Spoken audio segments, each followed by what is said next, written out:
భోగాపురం విమానాశ్రయం మరో కీలక మైలురాయిని సాధించింది. ఆథరైజ్డ్ ఇమిగ్రేషన్ చెక్ పోస్ట్ గా భోగాపురాన్ని కేంద్ర ప్రభుత్వం నోటిఫై చేసింది. దీంతో అంతర్జాతీయ విమాన సర్వీసులను ప్రారంభించేందుకు మార్గం సుగమమైంది.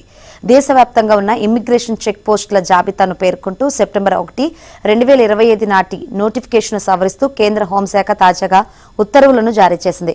ఇమిగ్రేషన్ అండ్ ఫారినర్స్ యాక్ట్ కింద కల్పించిన అధికారాలను ఉపయోగించుకొని హోంశాఖ ఈ మేరకు నోటిఫికేషన్ విడుదల చేసింది.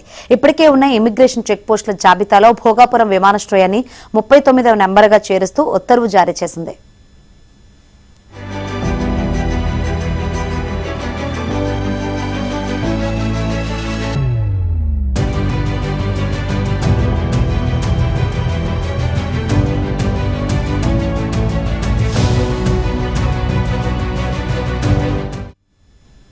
అంతర్జాతీయ విమాన సేవలను నిర్వహించాలంటే ఆ విమానాశ్రయానికి ఇమిగ్రేషన్ చెక్ పాయింట్ హోదా లభించడం ఒక కీలక చట్టపరమైన అవసరం. నేడు భోగాపురానికి ఆ హోదా దక్కడంతో అంతర్జాతీయ ప్రయాణికుల రాకపోకలు మొదలైనప్పుడు పాస్పోర్ట్ వెరిఫికేషన్, వీసా తనిఖీలు, ఇతర ఇమిగ్రేషన్ ప్రక్రియలు నిర్వహించేందుకు అధికారిక అనుమతి లభించినట్లయింది.